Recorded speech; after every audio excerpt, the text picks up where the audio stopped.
Selamat malam teman-teman. Selamat malam, selamat datang kepada seluruh pengurus PTRS beserta alumni PTRS.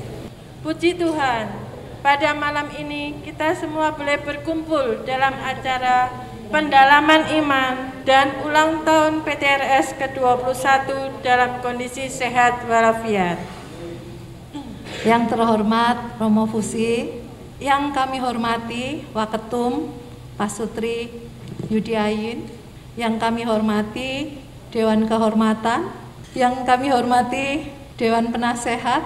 Acara ini diselenggarakan oleh bidang rohani sebagai bentuk partisipasi Bulan Kitab Suci Nasional.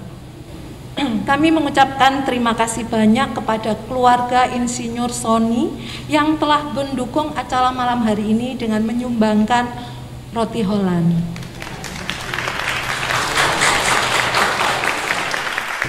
Dalam nama Bapa dan Putra dan Roh Kudus. Amin.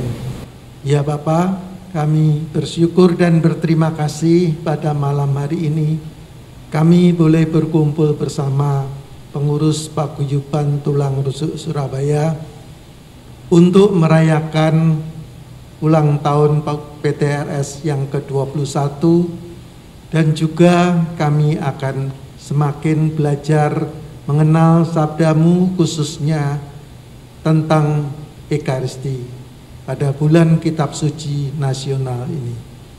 Ya Bapa, kami berterima kasih kami kau kumpulkan di dalam Paguyuban Tulang Rusuk ini. Ya Bapa, kami serahkan semua acara pada hari ini agar semuanya berkenan di hadapan-Mu dan sungguh meningkatkan terima kasih kepadamu. Dalam nama Bapa dan Putra dan Roh Kudus. Amin.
Baik para saudara,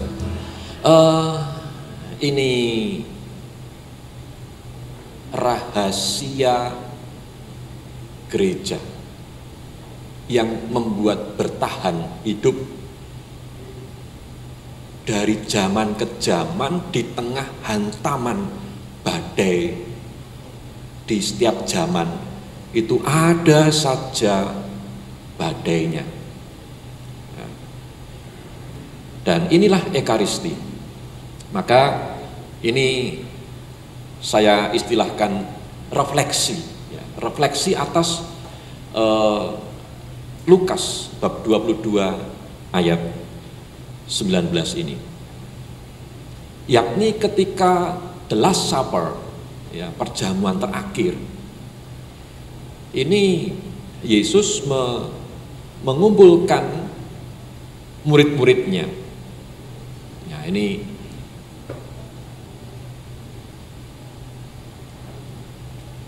peristiwa Kamis Putih itu ya.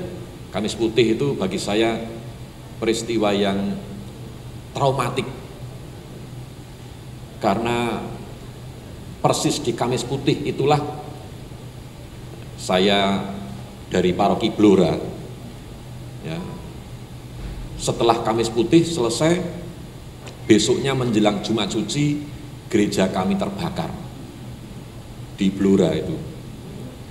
Sehingga waktu itu saya persiapan komuni pertama, Paskahnya. Sehingga setiap kali ada Kamis Putih, saya selalu mengatakan jangan lupa sing sembahyang terakhir tuguran, jangan sampai ada lilin sing nyala, harus mati. Pengalaman gereja Kobong ya, menjelang Jumat Sucinya. Sehingga Paskahnya kami paskahan di gedung DPRD Nunut. Sehingga komuni pertama saya di gedung DPRD. Jadi fotonya orang-orang itu kalau komuni pertama ini backgroundnya gereja, saya gedung DPRD. Ya. Di peristiwa Kamis Putih itu ada begitu banyak pengajaran Yesus yang dahsyat. Dan ada tindakan Yesus yang luar biasa. Dan salah satunya adalah ini. Ia mengambil roti, mengucap syukur, lalu memecah-mecahkannya dan memberikannya kepada murid-muridnya. Sambil berkata, inilah tubuhku yang diserahkan bagi. Perbuatlah ini itu apa perbuatlah ini?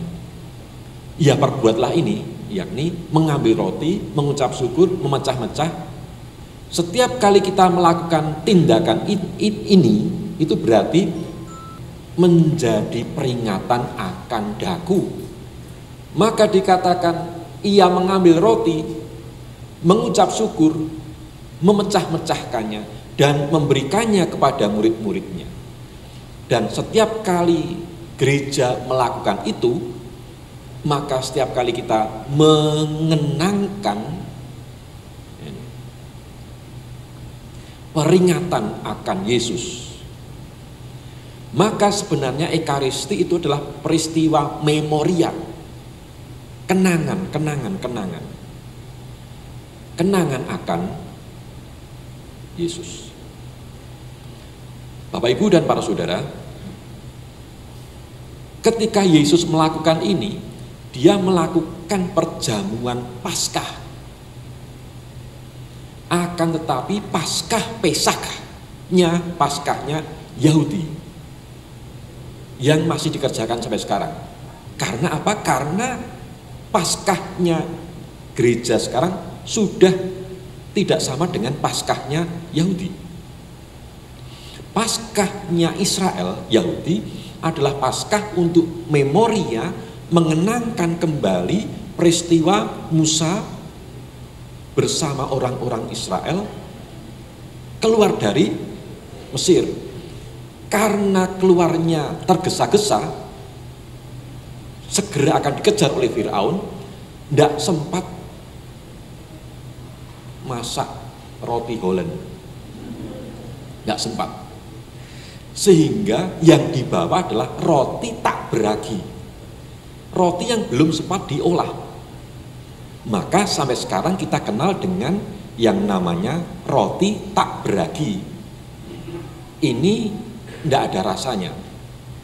Karena apa? Mengingat kembali, mengenangkan kembali peristiwa Musa keluar bersama orang Israel dengan tergesa-gesa membawa roti yang belum adonan. Maka ketika Yesus melakukan ini, itu adalah Yesus melakukan perjamuan Paskahnya Yahudi seperti yang diajarkan dalam Taurat. Maka perjamuannya Yesus ini orang Yahudi dan taat. Maka dia pun mengerjakan Paskahnya Yahudi. Namun setelah peristiwa ini, setelah peristiwa salib, Paskahnya Kristen tidak sama lagi dengan Paskahnya Yahudi. Mengapa? Karena Paskahnya Kristen Katolik ini adalah Paskah untuk mengenangkan kebangkitan Yesus. Nah, ini para saudara, ada pergeseran Paskah. Paskahnya Yahudi sekarang menjadi Paskahnya Kristiani. Sedangkan saudara-saudara Yahudi tetap melakukan Paskah yang Taurat. Nah, ini titik perbedaannya. Maka ketika kita melakukan perjamuan ini, maka kita sebenarnya mengenang kembali peristiwa Paskah Kristen, yakni Yesus yang bangkit. Nah, ini para saudara kurang lebih untuk merasakan kenapa rotinya kok tidak ada rasanya. Karena memang ini simbol Paskah Yahudi. Ketika mereka menyiapkan ini tak beragi. Sampai sekarang ini pun tidak beragi. Nah, namun nanti akan ada pergeseran simbolnya. Setelah peristiwa ini, salib ini, maka rotinya ini tidak lagi menjadi roti seperti kenangan akan Eksodus, tetapi roti ini menjadi tubuh Kristus. Nah, menjadi tubuh Kristus. Coba mulai dirasakan ya, pergeseran, rotinya sama, barangnya sama, tetapi isinya, isi rohaninya berbeda. Yang dulu sebagai kenangan akan Eksodus, sekarang roti yang sama ini menjadi kenangan akan body of Christ, tubuhnya Kristus. Nah, ini maka ketika komuni tubuh Kristus. Nah, mengapa terjadi pergeseran itu? Nah, inilah yang terjadi adalah transubstansiasi. Nah, ini trans itu apa? Pindah, transmigrasi, transportasi, trans pindah. Substansi isinya pindah, trans.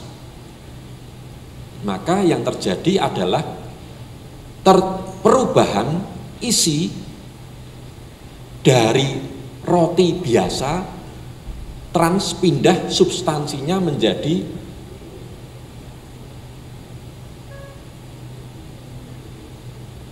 tubuh Kristus.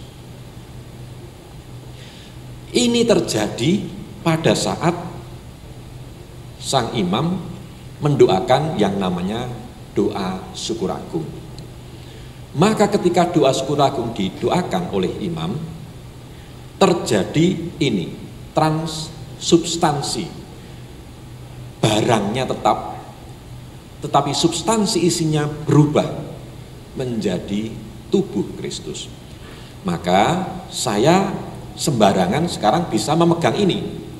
Mengapa? Karena substansinya adalah roti biasa. Tapi kalau roti ini, barang yang sama ini, lalu didoakan dengan doa syukur agung, untuk memegang ini saya pun harus berlutut dulu. Mengapa? Karena barang yang sama isinya sudah berubah menjadi tubuh Kristus. Itu yang disebut transubstansiasi. Maka secara sakramental anggurnya pun berubah menjadi darah Kristus. Nah, ini yang repot menjelaskan kok iso, ngapain kita harus sujud jengkeng menerima roti ini. Nah, mengapa? Karena terjadi substansiasi ini. Maka minta maaf, salah satu syarat untuk menerima ini dalam gereja Katolik adalah sudah dibaptis secara Katolik. Mengapa? Karena dalam teologi Lutheran dan Calvinis, Protestanisme, tidak ada yang namanya transubstansiasi ini. Justru Luther menolak transubstansiasi ini, sehingga perjamuannya tetap sebagai perjamuan kenangan akan tindakan Yesus saja. Sedangkan kita ada plusnya, yakni kenangan akan Kamis Putih, namun sekaligus terjadi peristiwa sakramental, perubahan roti menjadi tubuh Kristus, perubahan anggur menjadi darah Kristus. Baik, ini yang mendasar dulu. Sekarang mengapa ada ini? Meskipun sulit kita, nah ini, ada yang sudah tidak asing dengan lagu ini. Adorote devote, nah ini yang bagian kor. Adorote devote, latens deitas, que sub is figuris vere latitas, bibise cor meum totum subjisit, quia te contemplans totum defisit. Allah yang tersamar hadir di sini. Allah yang tidak terindrai oleh indera manusia hadir di sini. Dikau kusembah, sungguh tersembunyi. Ini syair dari Thomas Aquinas. Thomas Aquinas merenungkan bagaimana cara menjelaskan mengenai rahasia sakramen Ekaristi ini. Piye menjelaskan roti kok menjadi tubuh? Loh, ini loh tetap roti. Nah, maka oleh Thomas Aquinas ini Allah yang tersamar dikau kusembah, sungguh tersembunyi roti wujudnya. Wujudnya tetap roti. Seluruh hati hamba tunduk berserah, ku memandang dikau hampa lainnya. Maka ini para saudara, yang syair kedua, pandang raba rasa tidaklah benar. Ya, pandang raba rasa, pandang raba rasa tidaklah benar. Hanya sebagai roti saja. Meskipun pandang raba rasanya hanya roti, namun oleh Thomas Aquinas, ku percaya hanya yang telah ku dengar. Seluruh sabda dari Putra Allah sungguh tak bertara kebenarannya. Ini yang biasanya didoakan ketika Jumat itu ya, Jumat pertama itu ya. Adorote devote latens deitas, nah itu. Maka para saudara, ini rahasia sakramen Ekaristi. Baik. Nah, ini bagi mungkin yang para senior pernah mengalami perubahan Ekaristi ini ya. Ini terjadi 1965. Ya.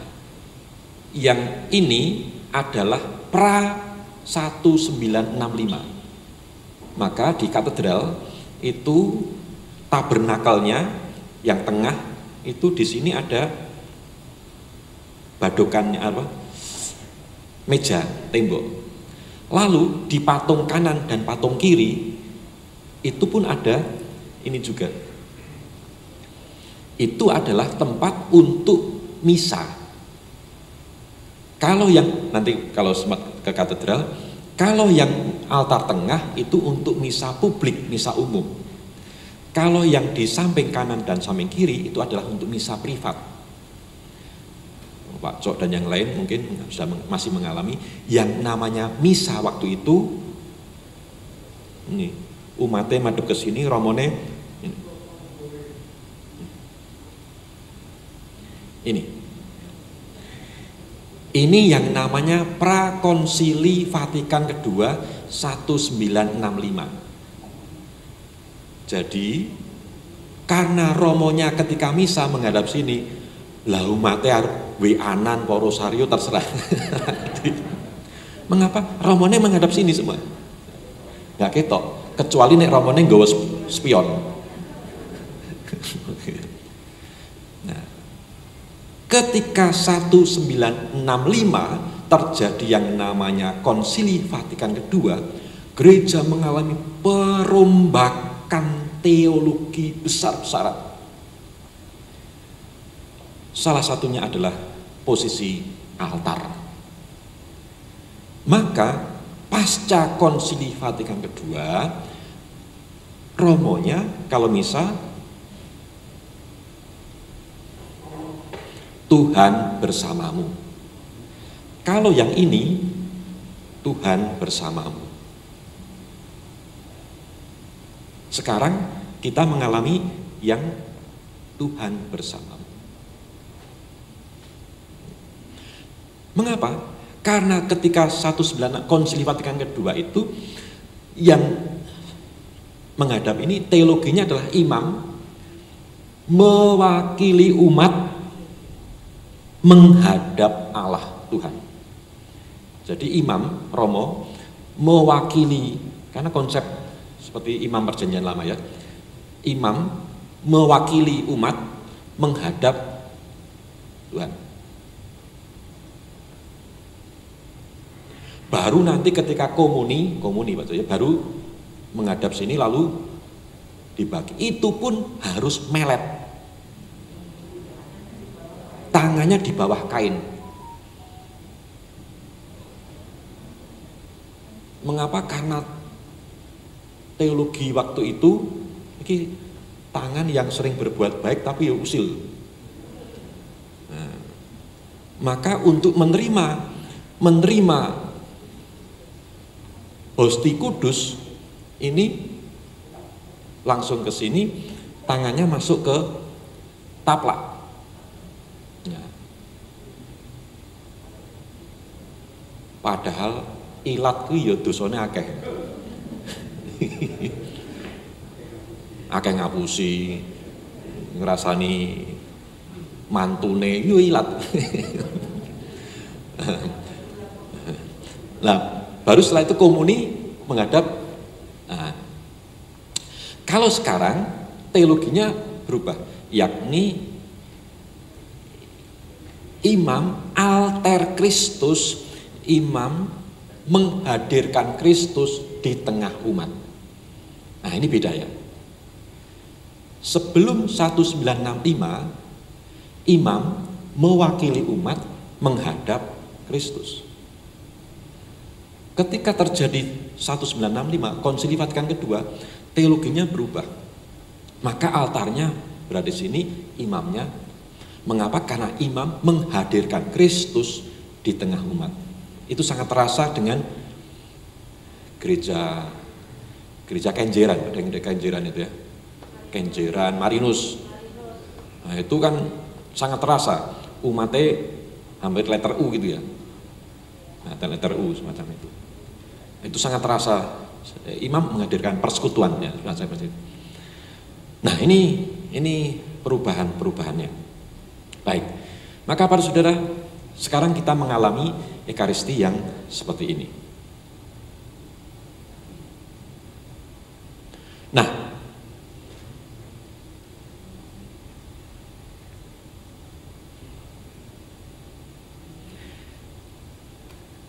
sing jenenge misa kuwi ora tergantung lucu ora lucune khotbah.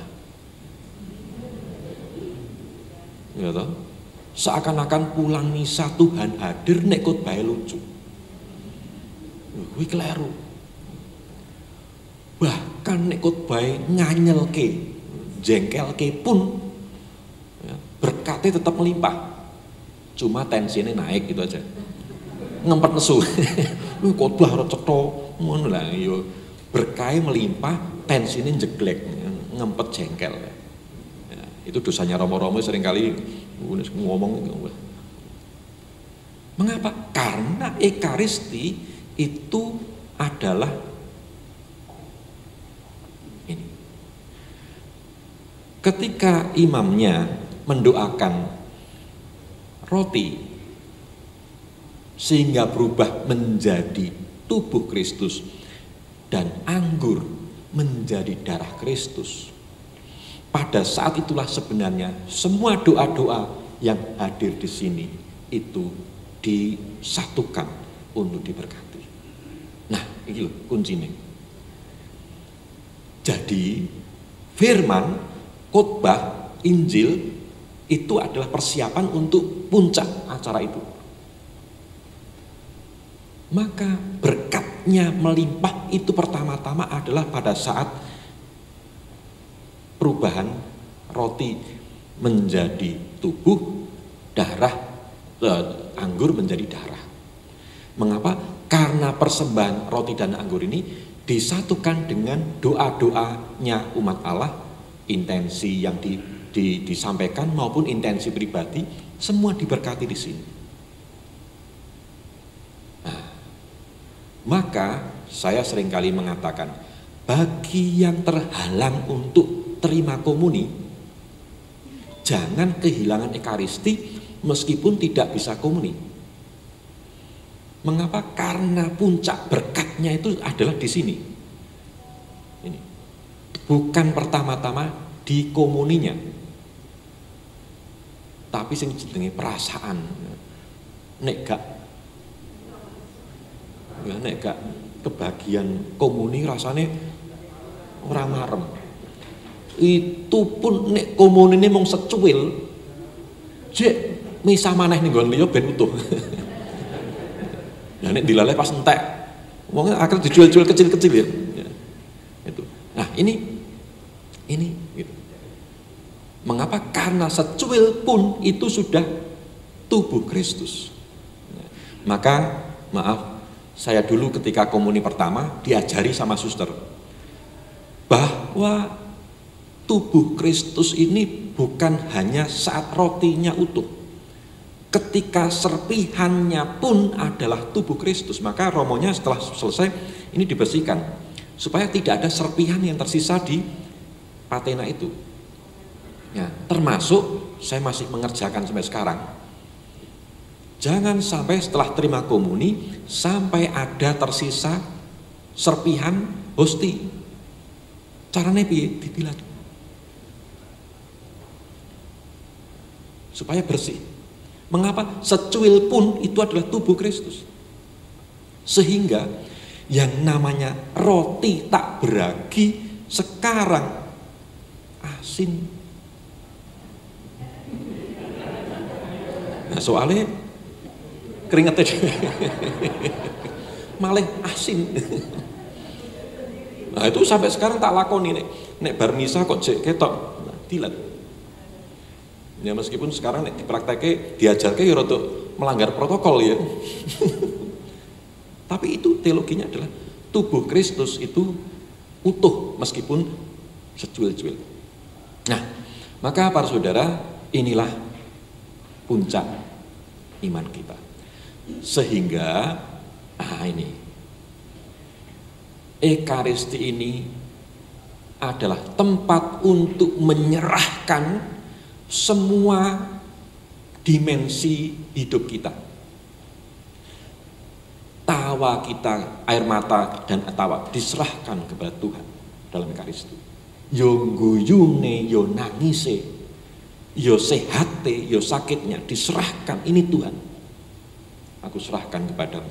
Sukaku dan dukaku kusatukan dalam Ekaristi ini. Pekerjaan-pekerjaanku, relasiku, kesejahteraan dan apapun semuanya kuserahkan kepadamu. Dan biarlah melalui Ekaristi ini juga balik melimpah berkat atas pekerjaan, atas relasi dan ini. Nah, ini.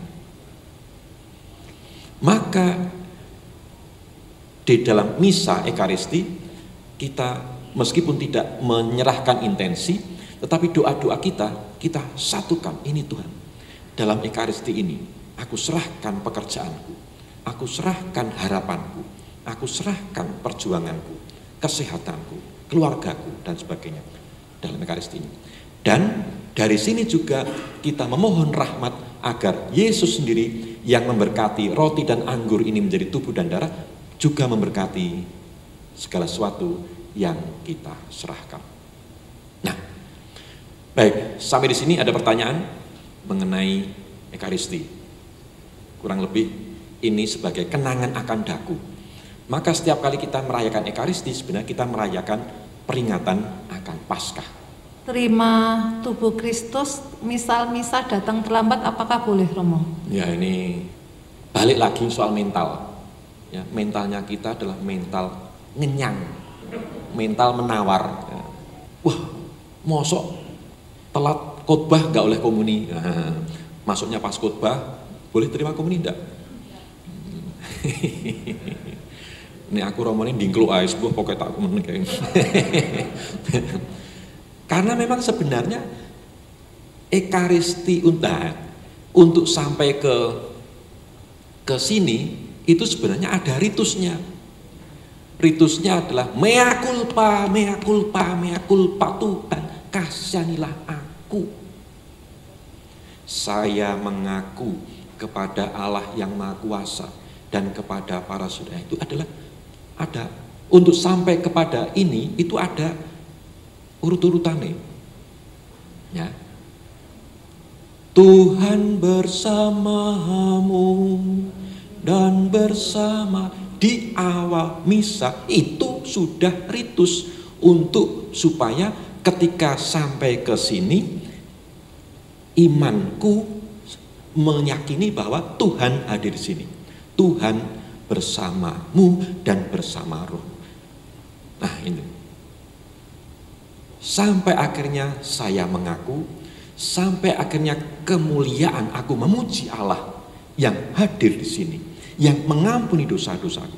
Lalu duduk plek mendengarkan firman. Firman itu pun dibagi 3. Firman yang pertama kalau hari Minggu adalah Perjanjian Lama, mengingatkan kembali karya Allah atas masa-masa Perjanjian Lama. Lalu bacaan kedua adalah surat-surat Perjanjian Baru, Kisah Para Rasul, untuk mengenangkan kembali murid-murid Yesus, gereja perdana. Dan puncaknya, bacaan ketiga harus berdiri. Mengapa berdiri? Simbol untuk respek, hormat ketika Yesus bersabda Injil. Nah, itu supaya apa? Supaya ketika menerima ini semuanya disiapkan dulu. Ya, sampai penyesalan, sampai pujian, sampai firman, baru Ekaristi. Nah, maka tafsir ke dewe pantes orane. Ya. Nek telat pisan pindo ya wis. Nek bolak-balik misa kok datangnya pas khotbah, kuwi modus. Kuwi modus. Ya, pancen gak niat ngenteni berkate tok berkateku, tapi padahal untuk menerima berkat ini orang disiapkan untuk menerima berkat itu dulu. Nah, kita terbiasa menerima bingkisan pulangnya saja. Nah, wis disiapkan bingkisannya. Nah, padahal untuk sampai ke situ itu disiapkan dulu semacam itu. Yang misa online itu tidak terima hosti. Ya. Terus gimana Romo selama pandemi? Aduh, ini misa online ini memang gampang-gampang susah. Ya, jadi memang pandemi ini membongkar semua sendi-sendi kehidupan, bahkan sendi-sendi iman ya. Maka gereja sampai akhirnya karena pandemi ini memunculkan yang namanya misa online, misa streaming itu ya. Nah itu lalu ditok-gatuk komuninya gimana? Muncullah istilah komuni batin. Komuni batin itu membayangkan, membatinkan komuni ini, ya. Dibatinkan, nyanyi pura-pura, yo teman-teman pura-pura ini. Nyanyi, waktu komuni batin itu lagunya piye? Wis lali ya. Aku apa? Ku rindu. Lah itu karena darurat ya, karena darurat Sampai akhirnya misanya pun di streamingkan karena nek misa tatap muka wedi kabeh. Nah, lalu pertanyaannya, rahmatnya seperti apa? Memang ada yang namanya teologi bahwa Allah menggenapi tindakan manusia yang kurang sempurna dengan berkat-berkatnya. Memang iya. Namun jangan lupa, setelah situasi darurat ini selesai, kita dikembalikan ke situasi yang normal. Nah, saiki jek kebablasan kepenaan misa online, berarti banyak yang tidak datang. Maka sekarang gerakan mengembalikan ke misa tatap muka. Ya, memang itu persoalannya, Bu. Jadi sebenarnya berkat Allah itu melimpah dengan luar biasa, melampaui batas-batas kemampuan manusia. Apalagi situasi darurat itu berkat tetap melimpah.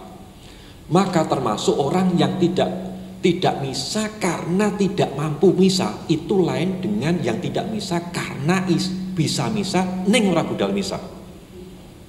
Paham ya? Orang yang ingin misa namun tidak bisa misa, misalnya karena sakit, misalnya umat Allah yang di pedalaman, yang kedatangan imamnya hanya 3 bulan sekali, kerinduan akan Ekaristi itu sudah cukup untuk melimpahkan berkat-berkat itu. Tapi lain dengan sing iso misa ning mung rencana arep misa. Nah, iki berkatnya untuk kondi. Ya, rindu tapi tidak diaktuskan. Bagaimana membuka pintu berkat? Tetapi kalau rindu namun tidak bisa misa, ini kelimpahan Allah mengalir. Ya. Nah, ini kurang lebihnya begitu ya. Maka sangat dianjurkan sekarang mulai kembali ke Ekaristi tatap muka. Halangan terima komuni apa aja, Romo? Ya. Tolong jangan disamakan dengan istilah halangan dalam tradisi saudara-saudara Muslim. Ya, termasuk kalau ada menstruasi itu tidak terkait dengan halangan menerima komuni. Ya. Yang menjadi halangan untuk menerima komuni adalah situasi di mana yang akan menerima komuni berada dalam keadaan dosa berat. Ya. Maka sebenarnya mestinya ngertilah, ya, ngerti yo. Karena yang diterima ini adalah tubuh Kristus yang Maha Kudus. Paling tidak wadahnya yang akan menerima ini harusnya dibersihkan semampu bersihnya. Meskipun tidak akan bersih semuanya. Sehingga sangat dianjurkan untuk tidak menerima komuni bagi mereka yang berada dalam keadaan dosa berat dan belum pengakuan dosa, atau dosa berat yang tidak terselesaikan dengan pengakuan dosa, misalnya perkawinan yang tidak sah secara gereja. Itu meskipun ngaku dosa, tapi pengakuan dosa ini tidak bisa menyelesaikan perkawinan itu misalnya. Nah ini, misalnya apa dosa berarti apa? Dosa ringan ini ngerasani bojone, dosa ringan ya, membunuh, aborsi itu dosa berat. Ya. Lah kalau sudah aborsi dan belum ngaku dosa, maka sebaiknya tidak terima komuni. Mengapa? Karena seharusnya tahu diri bahwa untuk menerima yang Maha Kudus ini paling tidak wadahnya itu dibersihkan sebersih-bersihnya, meskipun tidak bisa bersih penuh. Nah ini kurang lebih halangannya adalah itu. Nah saya tidak tahu para senior apakah masih melakukan 1 jam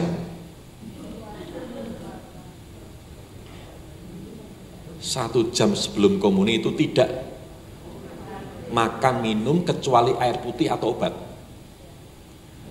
Ya. Apa? Dulu malah jam 12 malam. Wah ini malah lebih kencang lagi. Supaya apa? Logikanya supaya onderdilnya ini tidak kecampur gulai, pecel. dibersihkan dulu, bahkan 12 malam kalau nanti paginya mau komuni, misa, ini hanya air putih, ya, hanya air putih. Sampai sebegitunya. Lah saiki saya kemarin pas masih belum berhenti merokok. 15 menit sebelum misa cek rokokan ini. Ya ini perubahan mental yang ya maka semacam itu, sampai sekerasnya itu loh. Kalau yang sekarang kan anjurannya 1 jam sebelum komuni tidak makan atau minum kecuali air putih. Itu malah yang Pak Cok mengatakan dulu malah jam 12 sampai itu ngalah-ngalahin arep periksa lab. Ya karena untuk menghormati ini. Nah, ini loh. Sampai sebegitunya ya. Ya. Baik. Maka para saudara, kembali, datanglah Ekaristi. Datanglah Ekaristi. Ya. Karena disinilah kita menyerahkan, ya, bersama roti dan anggur ini semua hidup kita. Dan kita menerima balik berkat-berkat itu bagi kita. Akhirnya, dari pengalaman gereja, Ekaristi mengubah orang. Ya, Ekaristi mengubah hidup. Ya. Ini dialami oleh banyak orang. Banyak orang yang menolak transubstansiasi. Tetapi banyak umat Allah mengalami ketika itu dihidupi dengan penuh syukur, maka Ekaristi mengubah, membaharui hidup orang dengan cara yang ilahi. Nah, maka komuni adalah bagian dari Ekaristi, tapi bukan puncaknya Ekaristi. Karena puncaknya Ekaristi ada di ini. Nah, maka Ekaristinya adalah puncak di sini. Ya, maka para saudara, kembali lagi, semua yang kita kerjakan dalam Ekaristi adalah sebuah peringatan, mengenang kembali akan Paskah kebangkitan Kristus. Maka setiap kali kita merayakan Ekaristi, setiap kali kita mengenangkan Kristus sebagai Sang Penebus dosa dunia. Baik, semoga ini menjadi peneguh bagi kita untuk semakin mencintai Ekaristi dan mengalami Tuhan yang hadir dalam Ekaristi. Ya. Ini cuma kalau datang Ekaristi, siapkanlah hidupmu sebaik-baiknya. Maka ini pertobatan, iman akan Allah yang hadir, firman, sampai akhirnya persembahan roti dan anggur, dan akhirnya kita menerima buahnya, yakni komuni. Namun jika terhalang karena dosa berat dan yang tak terselesaikan tadi tidak bisa terima komuni, jangan merasa bahwa Ekaristinya sia-sia. Enggak. Mengapa? Karena berkatnya melimpah dengan cara yang indah, meskipun tidak lengkap dengan buahnya Ekaristi. Ya, ini kurang lebih saripati 4 pertemuan menjadi sak jam ini. Kurang lebih ya kuis ini. Kalau di lingkungan-lingkungan itu masih ada pendalaman akan kehadiran Allah. Nah, lalu setelah itu tentang bagaimana tentang Paskah. Ya, lalu setelah itu tentang berbagi. Nah, komuni itu kan berbagi. Nah, lalu neng ini malam ini diringkes seret. Nah, iku wis ngempet kademen tadi wis. Baik para saudara, semoga Ekaristi ini meneguhkan kita dan membuat kita mengalami Tuhan yang mencintai kita dengan cara dan kuasa yang berlimpah. Tuhan memberkati kita semua. Amin. Terima kasih banyak Romo, luar biasa. Jadi yang nggak tahu jadi tahu. Selamat malam. Salam sejahtera buat kita semua yang terkasih Romo Fusi, moderator kami, yang terhormat Dewan Kehormatan, Pak Sutri, Cok Tin, Ibu Lena, Dewan Penasehatnya adalah di sini ada Pak Sutri Vincent Verena, Pak Sutri Dani Lili, Ibu Hermin, JJ Hermin, dan segenap para senior. Izinkan saya pada hari ini saya berdiri di sini mewakili Ketua Umum kami atau kita yang sedang berhalangan hadir, yaitu Pak Sutri Teguh Hartati. Pada kesempatan pada hari ini kita bersyukur kita bisa hadir pada acara pendalaman iman yang kita kemas juga bersamaan dengan hari ulang tahun PTRS yang ke-21. Dan ulang tahun ke-21 ini menurut kita atau menurut yang tadi saya cermati adalah sangat luar biasa karena bertepatan pada hari atau bulan Kitab Suci Nasional. Ya, jadi ini adalah hari yang luar biasa dan saya juga terima kasih kepada Bu Glor.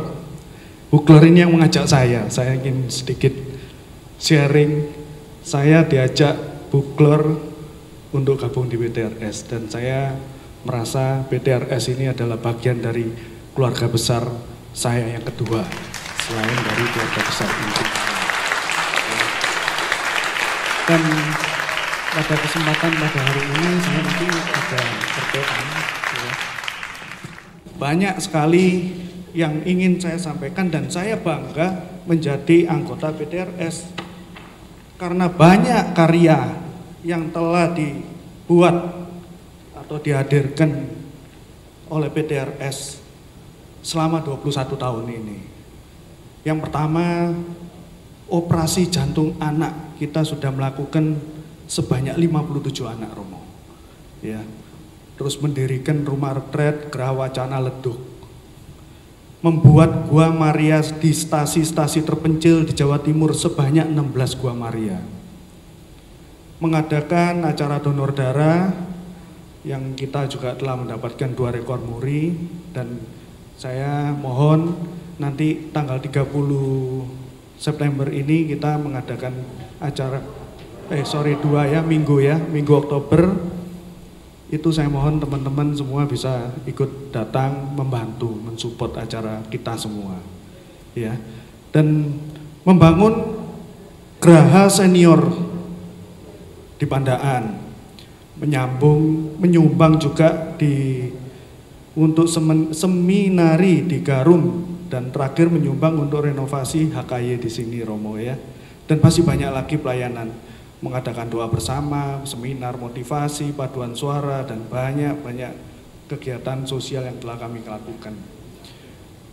Kita terima kasih Romo karena Romo telah mendampingi kita sebagai Romo moderator supaya kita nggak kehilangan arah dan pada saat ini kita telah kehilangan orang-orang tercinta kita, Bapak Jimmy Kolose, Ibu Maria Mulyani, Pak Kiwi, Pak Sumbogo, Pak Arifin, Pak Heru, ya, semoga Tuhan memberi tempat mereka di sisinya. Jadi sekali lagi saya, ini yang nulis, ada yang lupa, ya toh. Jadi jadi almarhum Pak Wibi Sono ya. Jadi Wibi.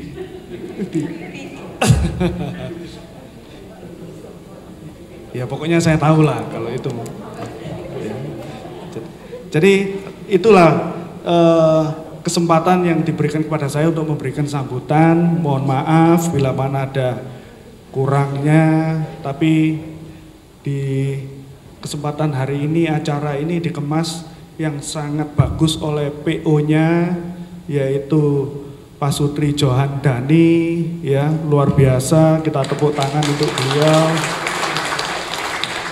Kita semua di sini selalu mempunyai hati untuk bisa saling mensupport, Romo. Kita mempunyai 7 bidang. Setiap ada acara kita semua saling support. Jadi tentunya itu juga kuasa Tuhan, ya. Jadi sekali lagi terima kasih. Kita akan melanjutkan untuk acara potong kue tar. Panjang umurnya, panjang umurnya, panjang umurnya serta mulia, serta mulia, serta mulia.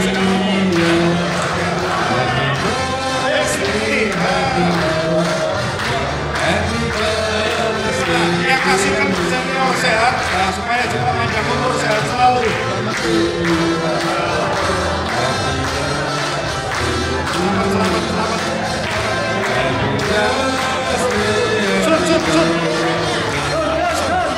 Sun. Oh.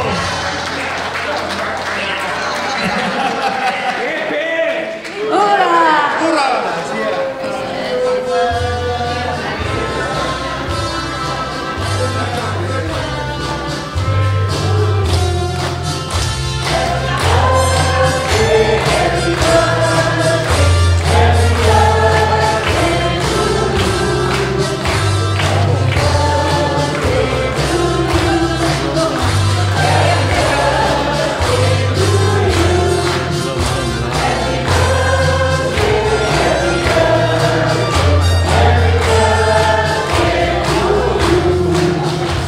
Sekian lamanya ku berdoa, menunggu, menanti janjimu Tuhan.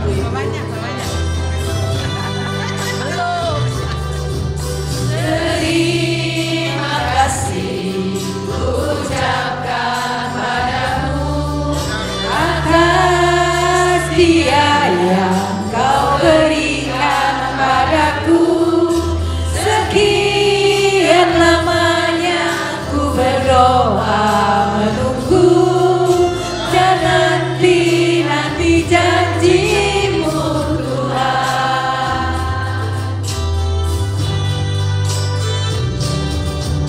Tulang rusuk yang kau nantikan,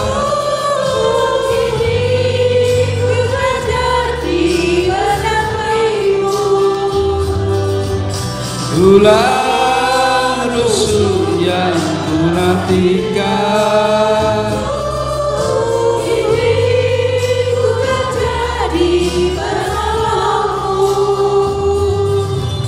kita berdua menjadi satu dalam kasih-Nya, menjadi satu. Kita berdua menjadi satu dalam kasih Tuhan selama-lamanya. Amin. Jadi tulang rusuk ini dibentuk atas prakarsa dari almarhum Monsinyur Hadi Wikarta. Beliaulah yang kepingin bahwa banyak ex peserta tulang rusuk yang setelah tulang rusuk itu apa? What next? Mau diapain ini anggotanya? Karena beliau merasa ada suatu potensi yang besar sekali dari ex peserta retret tulang rusuk. Lalu beliau itu mengundang kita, sebetulnya itu yang pertama kali diundang itu dari Pak Teguh yang diundang itu, Pak Teguh, Pak Jeffrey, Pak Gito yang sekarang di Jakarta, Gito Rebecca, Pak Arifin, sama saya. Jadi kita berlima itu yalah foundernya lah kalau dapat dikatakan begitu, diundang oleh dari almarhum Monsinyur Hadi Wikarta. Jadi itu lalu terbentuknya komunitas terbentuknya Paguyuban Tulang Rusuk Surabaya. Jadi kalau dikatakan Santo Mikael yang bikin PTRS, bukan. Santo Mikael hanya melaksanakan retret.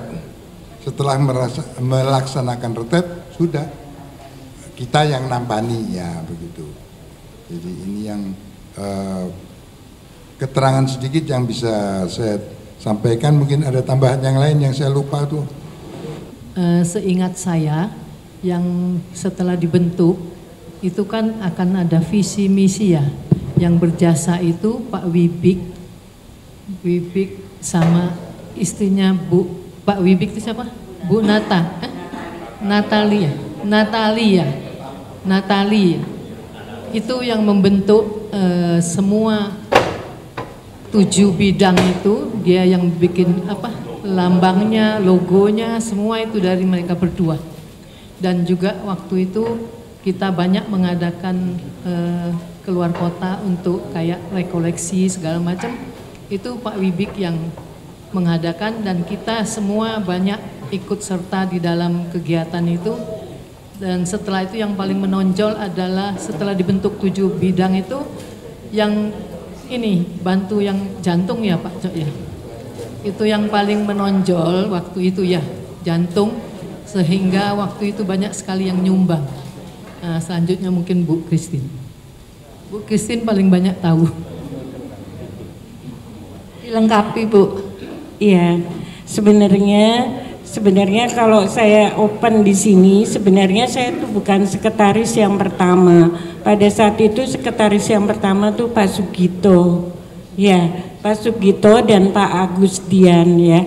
Itu sekretaris yang pertama. Tapi Pak Sugito kemudian pergi ke Jakarta, ya, ke Sugito Rebeka, dan Agustian dia nggak punya tempat waktu itu untuk sekretaris eksekutif. Jadi ditempatkan di kantor saya gitu. Otomatis karena sekretaris eksekutifnya di kantor saya, jadi otomatis hampir setiap hari komunikasi dengan saya.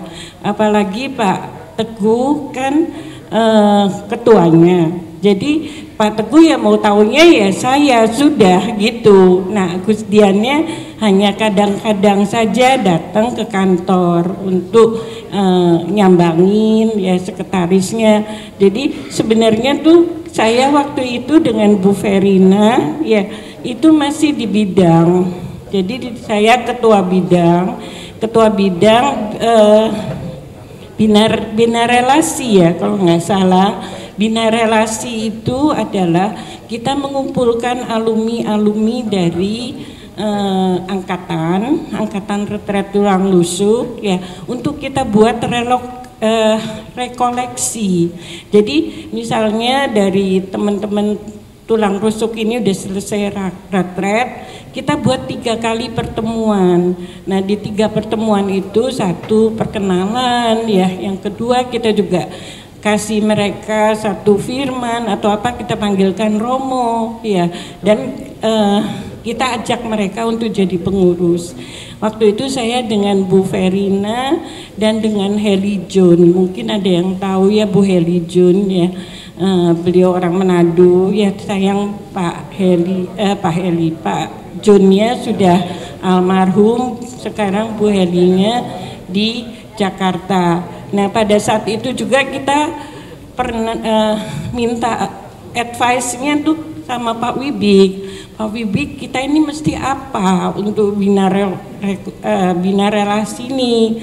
Nah terus sama Pak Wibik dituntun lah, kita harus begini. Ini pengalaman yang saya share, mungkin juga belum ada yang tahu ya. Nah waktu itu Pak Wibik itu sangat antusias sekali untuk kita pasutri ya. Jadi di salah satu dari momen rekoleksi itu kalau nggak salah ada cium-ciuman ya, ingat ya. Nah ada Pak Dani waktu itu moderatornya. Nah ada cium-ciuman, kita pasutri itu disuruh pasangan dan kita suruh cium satu dengan yang lain. Ya, itu memang Pak Wibik itu orangnya luar biasa dalam meningkatkan relasi hubungan suami istri ya. Saya ingat betul waktu itu ya. Jadi waktu itu kita bina relasi, terus kemudian kita mencari apa sih yang berkesinambungan, terus akhirnya kita dapatkan weekend PP ya. Weekend PP ini terus kita rasa cukup baik, jadi kita berkelanjutan sampai sekarang ya. Saya bersyukur bahwa weekend PP ini sekarang sudah sampai angkatan berapa ya, mungkin angkatan 17 atau angkatan berapa ya. Nah jadi kalau weekend PP itu saya sudah hafal karena mungkin 12 kali atau 15 kali saya harus pergi ya, harus di situ. Jadi sekilas tentang itu, tentang perjalanan dari PTRS waktu awal. Baik, jadi rentetan tadi kebetulan kami di kepengurusan yang pertama kira-kira 20 tahun yang lalu jumlah pengurus nggak banyak. Kebetulan saya sendiri pertama kali sebagai ketua bidang sosial.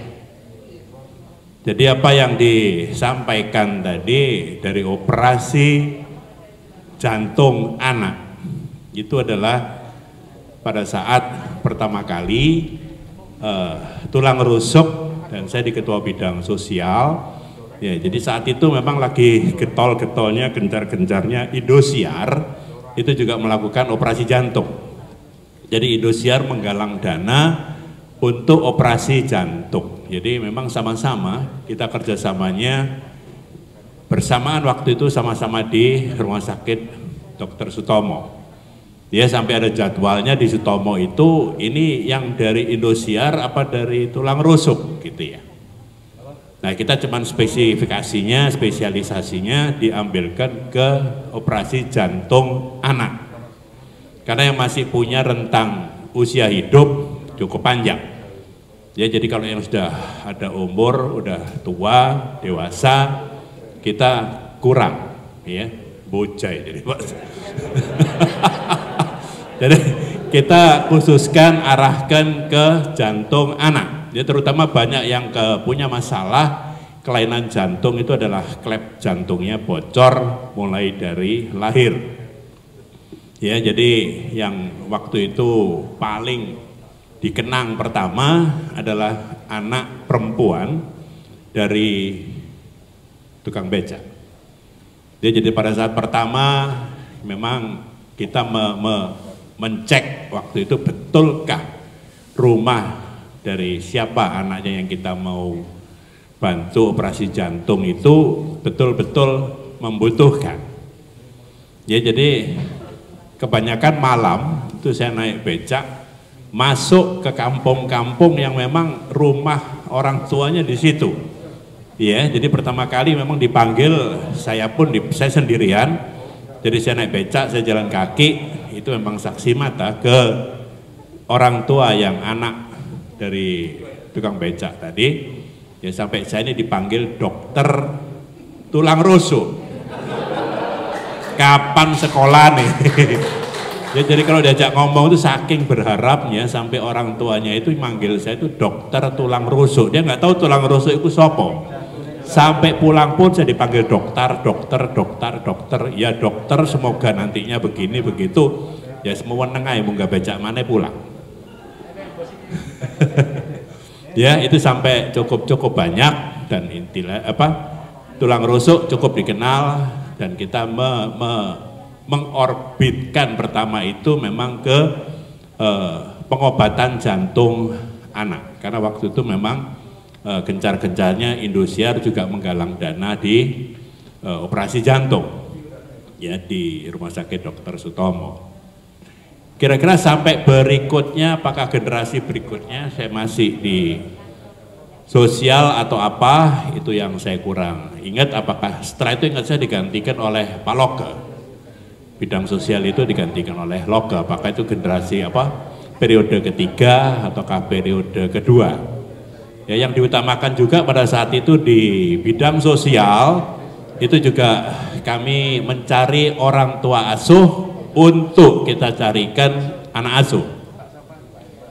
Ya, jadi yang dicari awal adalah orang tua asuh. Ya, kalau sekarang di Ngagel itu ada OTASA, orang tua asuh. Kami waktu itu gandeng dengan jantung itu sudah ada orang tua asuh, ditemukan anak asuh.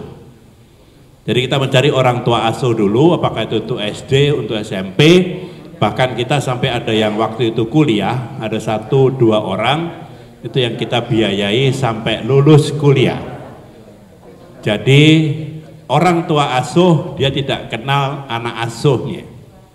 Ya cuman kami dari bidang sosial waktu itu yang kenal, yang tahu, jadi supaya antara orang tua asuh dan anak asuh mereka tidak saling kontak, tidak saling tahu, tapi mereka dengan ikhlas memberikan santunan. Dan dari anak asuh memang setiap semester mereka memberikan hasil sekolahnya untuk yang kita pertanggungjawabkan, kita laporkan ke siapa orang tua asuhnya. Ya sampai saat itu akhirnya dihentikan karena katanya dari PTRS akan ada yang menangani itu. Jadi pada saat periode awal itu bidang tidak boleh mencari dana sendiri. Ya, meskipun itu dipertanggungjawabkan seperti yang sekarang. Bidang boleh cari dana sendiri, dipakai untuk operasionalnya sendiri, yang penting di dalam laporan ada pertanggungjawaban.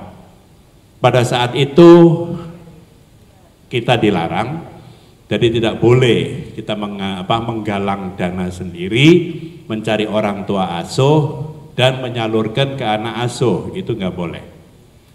Ya, jadi akhirnya dengan berat hati yang ditugas untuk orang tua dan anak asuh, meskipun sudah bisa mentaskan itu tadi, setahu saya adalah anak yang kuliah sudah ada 2 orang, yang sampai sekarang masih ingat dan sudah bekerja dan sudah berumah tangga. Tapi kuliah lulusan 2 orang, itu alumni dibiayai oleh orang tua asuh dari tulang rusuk yang bekerja. Saya rasa tuh. Ini ada usulan dari teman kita, bagaimana kalau para senior membantu merasakan Geraha Senior PTRS. Jadi nginep di sana dirasakan apa yang nggak enak disampaikan. Iya, kasih masukan. Ngineplah 2 malam, 3 malam di sana. Gratis. Gratis, mau. Kita dari bidang donor darah akan menjadi yang pertama kali menginap di GS3. Tepuk tangan dong. Terima kasih donor darah. Saya berharap yang lainnya juga ikut ya. Siap. Kami dari tim donor darah mengajak Bapak Ibu, pengurus, Romo untuk bisa bergabung di acara donor darah tanggal 2. Dan setiap pukul 9 kurang lebih kami itu berdevosi 3 Salam Maria. Minta tolong mulai hari ini bisa berdevosi untuk kami juga supaya kegiatan kami lancar. Nah ini kan pas tank jam 9, bisa dibantu Romo 3 Salam Maria untuk donor darah supaya lancar. Dalam nama Bapa dan Putra dan Roh Kudus, amin. Terima kasih Tuhan Yesus atas kasih-Mu. Engkau telah mengumpulkan komunitas ini, maka hari-hari yang telah dilalui 21 tahun perjalanan PTRS ini, tebuslah dengan kuasa suci-Mu. Segala sesuatu yang telah terjadi di 21 tahun ini, semoga Kau berkati. Semuanya menjadi baik dan indah adanya karena kuasa-Mu. Dan secara khusus kami juga mohon berkat penyertaan-Mu atas kegiatan donor darah yang sedang disiapkan oleh kami semua. Maka teriring doa-doa Bunda Maria, kami mohon pertolongan belas kasih-Mu agar para pentirma, para aktivis, panitia, dan masyarakat semuanya nantinya dapat berjalan dengan baik. Donor darah ini menjadi berkat bagi semua. Ya Bunda Maria, kami mohon pertolongan-Mu. Salam Maria, penuh rahmat Tuhan serta-Mu. Terpujilah Engkau di antara wanita, dan terpujilah buah tubuh-Mu Yesus. Santa Maria Bunda Allah, doakanlah kami yang berdosa ini, sekarang dan waktu kami mati. Amin. Salam Maria, penuh rahmat Tuhan serta-Mu. Terpujilah Engkau di antara wanita, dan terpujilah buah tubuh-Mu Yesus.